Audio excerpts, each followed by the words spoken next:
Bismillahirrahmanirrahim. Assalamualaikum warahmatullahi wabarakatuh.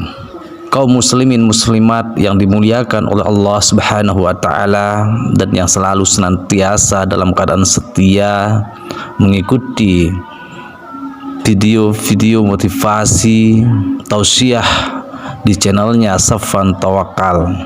Hari ini saya berbagi video tausiah dari Ustadz Adi Hidayat yang terkait dengan 8 jenis rezeki yang berdasarkan Al-Quran dalam Islam. Simak di video ini, semoga bermanfaat. Jadi nanti di Al-Quran ada 8 jenis rizki. Di antara yang paling hebat, ada yang belum Anda datang, rizkinya sudah menjemput. Ada orang mendatangi rizki, ada rizki mendatangi dia. Contoh, Al-Imam Asy-Syafi'i sedang berdiskusi dengan Imam Malik, gurunya. Kata Imam Asy-Syafi'i, gak ada orang sukses yang instan. Cuman balikan telapak tangan dapat, tidak. Kata Allah, lihat orang-orang dulu. Lihat orang-orang hebat dulu. Bagaimana mereka bisa kaya, bisa sukses, bisa punya posisi. Masat umul ba'sa, petakan olehmu. Kadang sudah mulai, masukkan tender, tiba-tiba gagal, diserobot orang. Kadang-kadang orang yang dapat, Anda yang ngajukan, itu biasa. Anda berlanjut, diterangkan oleh Allah, hei, tugas suami saat mulai pertama kali menikah, maka tugas yang pertama siapkan untuk mencari nafkah. Bagaimana caranya ya Allah? Diturunkan oleh Allah. 1, jangan takut kehilangan rezeki. Jangan pernah mencuri, jangan pernah ngambil punya orang, karena punya kamu akan saya berikan sempurna. Kamu ngambil punya orang, maka kamu akan menyulitkan diri sendiri. Itu akan dikembalikan pada yang berhak. Ya, turun Quran surah ke-51 ayat 22. Dirinci, begini cara nyarinya. Quran surah kedua ayat 168. Kalau Anda ingin cepat baru bergerak, rizkinya sudah dapat. Quran surah kedua ayat 172. Ada yang dahsyat, dia belum keluar, rizkinya yang mendatangi dia. Jadi nanti di Al-Quran ada 8 jenis rizki. Di antara yang paling hebat, ada yang belum Anda datang, rizkinya sudah menjemput. Ada orang mendatangi rizki, ada rizki mendatangi dia. Contoh, Al-Imam Asy-Syafi'i sedang berdiskusi dengan Imam Malik, gurunya. Kata Imam Asy-Syafi'i, Syekh, rizki itu mesti saya cari dulu, baru kita dapat. Kata gurunya, ya Syafi'i, ada rizki yang cukup kita beramal dekat kepada Allah, dia akan datang tanpa kita cari dengan ikhtiar manusia. Kata Syafi'i, mustahil. Kata Quran kan kita kerja dulu, baru datang. Kata Imam Malik, gurunya, kamu yang belum sampai, kita amalkan ini, rizki datang. Maka berhenti sampai di situ. Imam Syafi'i pamit. Di jalan tiba-tiba beliau mendapati ada panen anggur, Pak, Bu. Terus dipanggil sama yang punya kebun. Ya, pemuda, katanya, sini. Mau bantu nggak? Kalau kamu bantu, kami berikan anggurnya. Maka beliau bantu, panen, petik, sampai setelah selesai diberikan anggur yang besar-besar, hanum. Senyum, senang beliau. Ternyata senangnya bukan karena dapat anggur. Senangnya karena merasa pendapatnya benar. Kalau saya nggak bantu panen ini, nggak akan dapat saya anggur. Cuma karena saya bantu, saya diberi ini. Maka rasa senangnya inilah dibawa kemudian kepada gurunya, ingin laporan. Tapi perhatikan adabnya. Dia tidak mengatakan, guru, nih saya benar, kalau saya nggak ikut panen, nggak dapat saya ini. Perhatikan kalimat Asy-Syafi'i. Guru, tadi saya di jalan, dipanggil oleh pemilik kebun, ikut panen anggur. Begitu saya bantu, saya diberikan anggur ini. Beliau tekankan dengan kalimat yang kencang pada kalimat, begitu saya bantu, saya dapat anggur ini. Imam Malik tersenyum mengatakan, Masya Allah, Syafi'i, luar biasa. Ini siang begitu panasnya, tadi saya mau keluar ngajar, terfikir di benak saya, Allah, kalau ada anggur yang besar-besar, enak rasanya. Tiba-tiba kamu datang bawa anggur. Ini Imam Syafi'i kerja dapat sesuatu, Imam Malik terfikir sesuatu, datang rezeki. Itu ada di Quran surah ke-7, teman-teman, ayat ke-96, paling kanan sebelah atas di mushafnya. Baik, teruskan dulu. Ya, Anda dalam mencari kerja, ingat, kalau Allah yang sampaikan pasti terjadi. Jangan dikira mudah. Kata Allah, akan ada persaingan, akan ada kadang-kadang singgungan, akan ada tantangan. Maka mulai petakan tantangan apa yang akan Anda lalui saat Anda mulai mencari nafkah itu.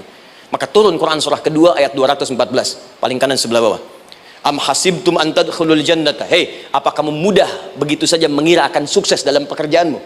Bahkan bisa diartikan surga, ingin masuk surga. Walamma ya'tikum mathalul ladzina khalau min qablikum. Sebelum engkau diuji seperti orang sukses dulu pernah sukses. Lihat mereka, nggak ada orang sukses yang instan. Cuman balikan telapak tangan dapat, tidak. Kata Allah, lihat orang-orang dulu. Lihat orang-orang hebat dulu. Bagaimana mereka bisa kaya, bisa sukses, bisa punya posisi. Masat umul ba'sa, petakan olehmu tantangan apa yang akan dihadapi saat engkau bekerja itu. Satu, kata Allah ba'sun, ada yang ringan. Ya, ba's. Ba'sa jamak dari kata ba'sun. Dua, dara. Ini sudah menengah, jamak dari kata durun. Tiga, zilzal. Ini yang paling tinggi puncaknya.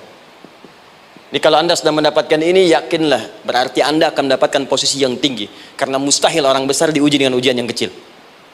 Zilzal, ini bagian ketiga. Ba'sa, ba'sun, mulai. Kira-kira tantangan-tantangan ringan apa saja yang akan anda hadapi? Ya, kalau saya contohkan misalnya dengan contoh yang lain singkat, anda mau ke masjid, ingin konsisten, mulai hijrah, ingin dekat dengan Allah, tiba-tiba yang tadinya nggak mau ke masjid, mulai ke masjid, diuji dengan hujan. Hujan kecil, rintik-rintik, shower. Begitu hujan, orang Arab mengatakan kalau hujannya bisa lewat tanpa payung pun, orang Arab mengatakan la ba'sa. La ba'sa ini ringan. Orang kita sambungin labas. Dari bahasa Arab lewat. Nah, jadi kalau anda mau berangkat nih, siap bekerja, siap hadapi tantangan, baru mau lewat hujan kecil, berarti itu tantangan kecil kita lewati. Macet, petakan, cari jalan yang kemudian sempurna, jalan yang kosong, buka Google-nya, buka Waze-nya, buka map-nya, cari. Jadi kalau pada yang kecil aja belum kita lewati, bagaimana mendapatkan yang besar? Anda mau ke masjid, dikasih hujan kecil, mau berangkat gak jadi. Papa, kenapa gak jadi? Hujan mah, kan ada payung, takut riak. Tuh. Setelah itu dara, maaf, tantangan fisik. Kadang-kadang mulai ke fisik, mulai mengganggu. Ya, maaf, dirincikan kemudian oleh Al-Quran. Turun Quran surah ke-21 ayat 87 sampai 88, kisah Nabi Yunus alaihissalam. Yunus beraktivitas, bekerja, bukan berarti nggak ada tantangan. Kadang-kadang dibawa, kadang-kadang diusir, kadang-kadang anda dapat misalnya proyek, kadang-kadang sudah mulai masukkan tender, tiba-tiba gagal, diserobot orang, kadang-kadang orang yang dapat, anda yang ngajukan, itu biasa. Kata Allah itu biasa, bukan cuma anda, yang lain pun ada. Bukankah Allah ajarkan kisah Sayyidah Hajar alaihissalam dengan Ismail? Bukankah bolak-balik naik Safa Marwah, kadang di atas, kadang di bawah, kadang lihat peluang sampai Marwah ternyata bukan air. Terkadang anda yang bekerja, tim yang lain yang mendapatkan karena kerja keras anda, bisa jadi terjadi. Bukankah yang kerja keras Hajar yang dapat Ismail? Mungkin anda yang konsep, yang dapat minyaknya orang lain. Mungkin anda yang kerjakan, yang suksesnya teman anda, nggak ada masalah. Dan itu kemudian akan bermanfaat bagi anda. Tidak mungkin setiap keringat yang keluar dari diri kita mustahil, kecuali akan melahirkan manfaat yang kembali pada diri kita. Tantangan. Tapi yang paling dahsyat, ini yang nggak ditemukan di sebagian referensi yang kita baca. Ketika Allah menjelaskan semua tahapan-tahapan tantangan ini sampai ke puncaknya zilzal. Zilzal itu kalau bahasa sekarang gempa. Ada ujian yang menggoncang hati kita. Ketika anda kerjakan, ya Allah, tantangannya dahsyat. Kenapa mesti saya, ya Allah? Kau nggak selesai-selesai, ya Allah? Itu wajar, teman-teman, itu biasa. Kata Allah, orang dulu saja mengatakan, mata nasrullah, kapan ini selesai? Berbahagialah kalau teman-teman sudah mendapatkan tantangan puncak yang paling tinggi ini. Ini artinya Allah sedang mempersiapkan anda menjadi orang besar di kemudian hari. Dan cara mengatasinya diturunkan Quran surah ketiga ayat 142, paling kiri sebelah atas. Perhatikan dahsyatnya. Yang pertama diterangkan tantangannya, yang kedua dijelaskan cara mengatasinya. Saya mau berhenti sampai di titik ini, nanti saya terangkan cara berinteraksi dengan Al-Quran. Ya, perhatikan baik-baik. Kata Allah, jika kelak engkau sudah bisa memetakan tantangan ini, maka siapkan solusi untuk mengatasinya. Ayatnya dibuka dengan kalimat yang sama persis. Saya pernah sampaikan teori ini di dua perusahaan besar di Indonesia. Yang pertama, ada satu perusahaan, karena ini direkam saya nggak sebutkan perusahaannya, perusahaan otomotif besar, sedang turun gratis, kemudian juga ada inflasi yang tinggi. Terus saya terangkan teori Quran. Dia praktekkan berhasil, Pak. Padahal saat itu saya presentasi di depan non-muslim. Non-muslim. Sales-sales se-Indonesia dikumpulkan, saya bedah tentang ini, dan mereka berhasil. Sampai sekarang naik lagi. Yang kedua sama, ini direkturnya juga non-muslim, tapi nggak apa-apa, kita diskusi. Dan mau mendengar teori ini, dan praktekkan, naik. Ya, dulu di satu perusahaan minyak juga, sedang turun, karyawan semua dikumpulkan, lalu kita bahas tentang ini, kita terangkan. Yang ini yang paling menarik dari Al-Quran. Kalimatnya sama persis, Quran surah ketiga ayat 142. Am hasibtum an tadkhulul jannata.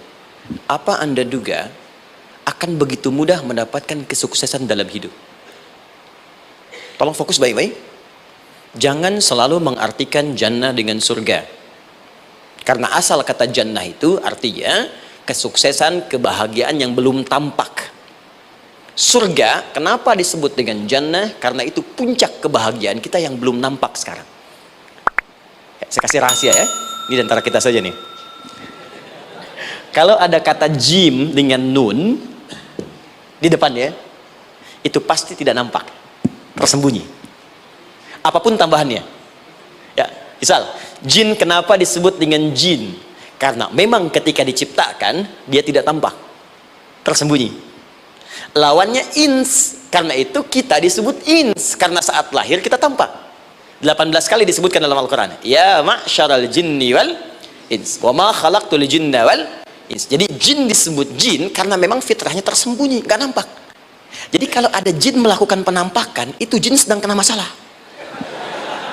sedang keluar dari fitrah. Sama dengan manusia, harusnya tampak. Jadi kalau ada manusia yang senang sembunyi-sembunyi, dia sama dengan, bukan saya yang bilang, sedang punya masalah. Ke kantor sembunyi-sembunyi, hati-hati Pak Alfian tuh. Biasa ada pintu depan, masuk pintu belakang. Suami di rumah buka WA sembunyi-sembunyi, Bu hati-hati tuh. Pulang lewat pintu belakang, berarti sedang punya persoalan dalam hidup. Setiap ada jim dengan nun, pasti tersembunyi. Ibu punya janin, rahim, dalam rahim ada janin. Kenapa disebut dengan janin? Jim nun, ya nun. Karena sosok itu belum nampak dalam pandangan kita. Nanti kalau sudah lahir, baru tampak. Jannah, kenapa disebut jannah? Karena belum tampak dalam pandangan kita, nanti kelihatan. Karena itu dalam Al-Quran, kata jannah itu tidak dikhususkan dengan surga, tidak dikhususkan dengan surga. Kadang-kadang menunjuk aspek kesuksesan yang belum tampak. Anda mau ngumur minyak, minyaknya belum tampak, belum kelihatan. Anda mau kerja, ya hasilnya kan belum tampak, baru ikhtiar sekarang. Karena itu orang Arab disebut kaya kalau mereka mendapatkan kebun yang tak tampak sebelumnya. Kebun anggur, bukan kurma, kalau kurma banyak. Kebun anggur, ada apel, ada jeruk, sampingnya ada sungai-sungai, disebut dengan jannah. Ya, kalau punya unta, nggak kaya di Arab, biasa. Karena yang kelihatan padang pasir, unta, hitam, merah, biasa. Tapi kalau sudah punya kebun, kebun anggur, yang sulit di padang pasir ada kebun, itu baru disebut kaya. Karena itu orang Arab kadang mengartikan jannah dengan aspek kesuksesan yang belum tampak. Diartikan dengan kebun anggur, kebun apel, dan macam-macamnya. Perhatikan, am hasibtum an tadkhulul jannah. Apa Anda duga ingin sukses itu begitu mudah? Sukses jadi tidak. Walamma ya'lamillahu alladhina jahadu minkum wa ya'lamas sabirin. Perhatikan baik-baik. Sebelum Allah memastikan pada diri Anda terdapat dua hal yang paling utama untuk mengatasi tantangan tadi. Satu, jahadu, kesungguhan, serius. Jadi kalau mau sukses mesti serius, kerja serius, cintai pekerjaan Anda, ya, belajar anak-anak serius, pastikan belajar dengan serius. Jangan cuma anak-anak duduk paling belakang, nggak pernah nanya, kadang ngantuk, pulang, ujian, besoknya mau ujian baru belajar, ya, sistem SKS, sistem kebut. Ya kadang-kadang sejam, Bu, Pak. Saya pernah ada orang di luar ngadu waktu di Libya, Ustaz, gimana ini orang Indonesia? Kenapa? Saya belajar 3 bulan, besok mau ujian. Teman antum orang Indonesia pinjam catatan saya baru semalam, dia dapat 8, saya 7,5. Saya bilang, Anda belum tahu sistem SKS itu. Baik, ya. Tapi itu bukan solusi. Begitu ujian selesai, ilmu lupa. Itu poinnya. Jadi kalau hanya sekedar ilmu dipakai untuk ujian, pada prakteknya nggak akan terpakai. Ini banyak anak sekolah sekarang hanya belajar untuk ujian saja. Padahal kalau dipraktekkan, kadang kaitan dengan agama tinggi, Bu, Pak. Fisika itu dengan agama itu tinggi. Gaya F1 sama dengan F2, gaya gerak sama dengan gaya dorong. Gaya sedikit, maka keluarnya sedikit. Pukul kencang, bunyinya kencang. Imannya kalau kuat, amalan jadi banyak. Iman sedikit, amal pun sedikit.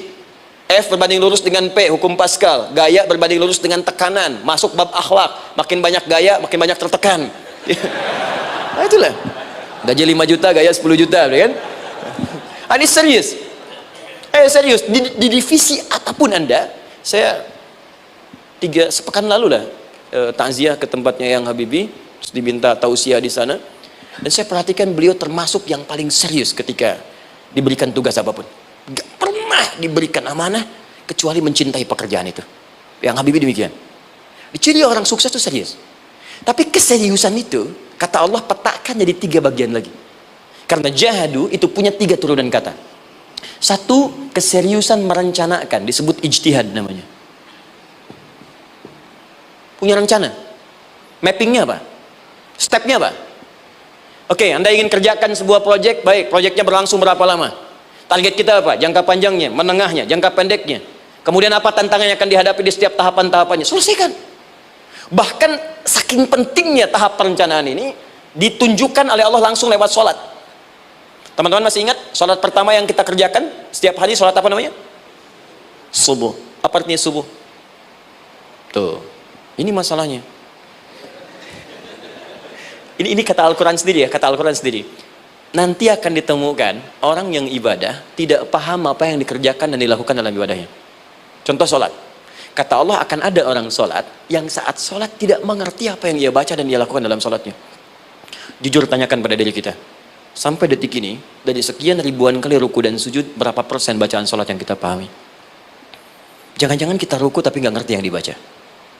Sujud tak paham yang diungkapkan. Bagaimana bisa khusyuk? Mustahil. Maka kembali ke sini. Kenapa sholat pertama itu disebut dengan subuh? Teman-teman, ternyata semua nama sholat dari subuh sampai isya, plus bacaan dan gerakan dari takbir sampai salam, itu bukan sekedar gerakan semata. Semua ada artinya, ada maknanya. Dan diajarkan oleh Nabi langsung.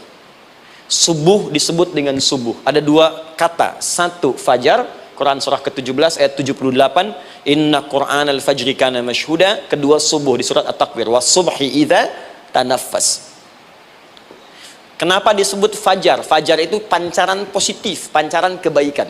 Jadi kalau yang baik disebut fajar, kalau yang jelek disebut fujur. Fujur ada di Quran surah 91 ayat 7 sampai 8. Wa nafsi wa ma sawwaha fa alhamaha fujuraha wa taqwaha. Fujur itu rambatan gelombang buruk yang muncul dari nafsu. Ya, ditembuskan ke elemen tubuh kita. Misal gini. Tiba-tiba pengen marah. Ya, di tubuh kita mengatakan melotot, maka ini ada pancaran di hati kita nyambung kemudian ke mata. Ini rambatan dari sini ke mata disebut fujur namanya. Mau ke tangan pukul, masuk ke tangan. Itu rambatannya disebut fujur namanya. Ya. Yang baiknya disebut fajar.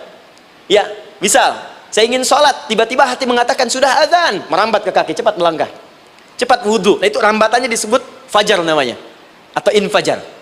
Ini pasti ada, ya. Fujur nama lainnya nafsu. Disebutkan 115 kali dalam Al-Quran. Takwa, rambatan fajar, sumbernya takwa. Disebutkan 115 kali dalam Al-Quran.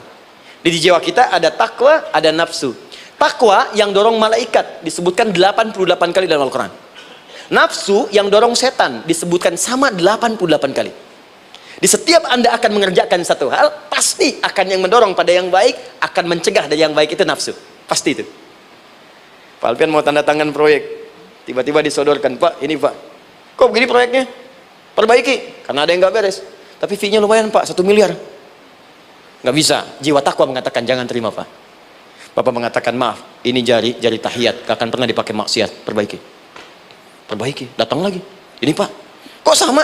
Fee-nya diperbaiki Pak, 100 miliar. Nafsunya mulai berkata, terima. Takwanya bilang, jangan. Akhirnya beliau katakan, tangan tahiyat gak akan pernah dipakai maksiat. Tapi tunggu, saya istighfar dulu.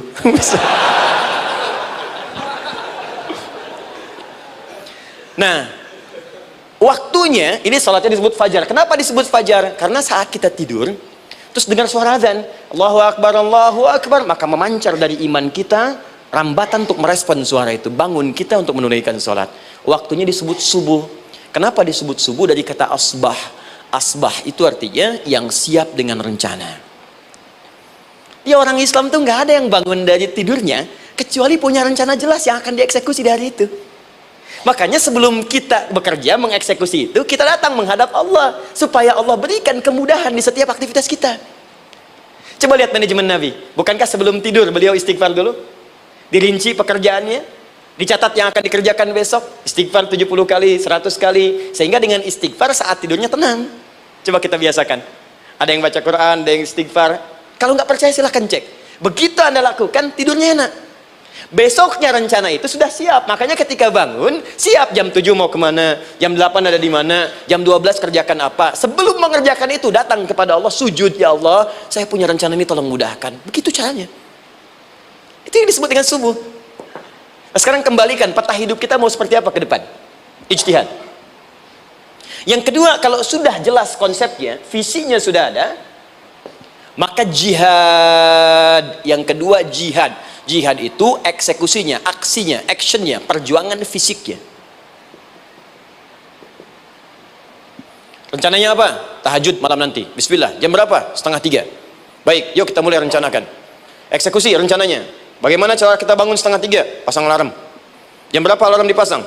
3 kali. Pertama 1:30, kedua 2 kurang 1/4, ketiga jam 2 lewat 1/4. Baik. Alarm pertama untuk mematikan alarm kedua. Alarm kedua matikan alarm ketiga. Ketiga siap-siap. Baik. Siap bangun. Jihad. Awas, ini penting ya. Jihad itu jangan dipersempit maknanya kepada situasi peperangan saja, tidak. Banyak jihad itu luas sekali medannya. Karena jihad itu perjuangan fisik. Dan maaf sekali, dalam konteks perang pun bukan menyerang orang, tapi membela diri saat diserang. Di Islam itu bukan agama ekspansi. Cek di sejarah, nggak ada Islam menyerang. Yang ada itu membela diri saat diserang. Atau saat orang lain dizalimi dan kita diminta untuk terlibat, kita membantu. Ini bukan dalam konteks sekarang yang banyak dibincangkan, tembak orang, bom orang, nyerang orang, bukan. Itu waktu kejadian bom Tamrin itu pertama, saya di Lampung posisinya. Itu begitu meledak, tuar. Pertanyaan pertama Pak di Balista ini, Ustadz, apakah bom di Jalan Tamrin termasuk jihad fisabilillah? Saya bilang, Pak, sependek pengetahuan saya, jihad fisabilillah itu jihad di jalan Allah, bukan di Jalan Tamrin. Kaidahnya beda. Nah, misal mencari nafkah itu jihad. Cari nafkah jihad. Quran surah keempat ayat 34, paling kiri sebelah atas. Tugas pertama ketika menikah, kata Allah, ar-rijalu qawwamuna 'alan nisa. Setiap lelaki itu diminta oleh Allah untuk mengatur bagian rumah tangganya. Jadi pemimpin di rumah tangganya. Ya bima faddalallahu ba'dahum 'ala ba'din, karena diberikan kemampuan untuk memimpin. Di pemimpin itu ada di suami. Dan ciri khas pemimpin, Bu, biasanya ciri khas pemimpin apa, Bu? Bukan tegas, bukan. Ciri khas pemimpin itu tidak mau dipimpin. Makanya kalau ada sesuatu, masukkan lewat usulan, jangan beri saran. Kalau saran susah, itu pemimpin. Baik, tapi yang paling luar biasa kata Allah, perhatikan kalimatnya indah sekali. Wa bima anfaqu min amwalihim. Saya berikan tugas untuk mencari nafkah. Ketika seorang lelaki bertugas mencari nafkah, ingat ya, konteks apapun, kalau perempuan nanti bekerja bukan nafkah poinnya. Bisa hobi, ya, bisa aktivitas, tapi nafkah kalau sudah menikah itu ada pada suami. Perempuan tidak. Kalaupun tidak dilarang perempuan bekerja, tidak. Sayyidah Aisyah mengajar, ada yang para sahabiah jadi perawat, ya, ada yang pengajar. Banyak dulu sahabat Nabi yang perempuan mengajar. Ya, kan ada pelajaran-pelajaran khusus perempuan. Ya, ada bagian perawat, ada dokter. Ini kan yang ngandung perempuan, masa yang perisa laki-laki? Kan? Ada bagian perempuan tertentu, itu silahkan bekerja boleh. Tapi nafkah laki-laki. Begitu lelaki meniatkan pekerjaannya karena Allah untuk mencari nafkah, itu setiap langkahnya jihad fisabilillah. Subhanallah, walhamdulillah, wa la ilaha illallah, wallahu akbar. Tausiah yang disampaikan oleh Ustadz Adi Hidayat ini sangat luar biasa sekali. Semoga tausiah ini bermanfaat untuk kita semua dan selalu dimurahkan rezekinya kita, amin ya rabbal alamin. Wabillahi taufiq wal hidayah. Wassalamualaikum warahmatullahi wabarakatuh.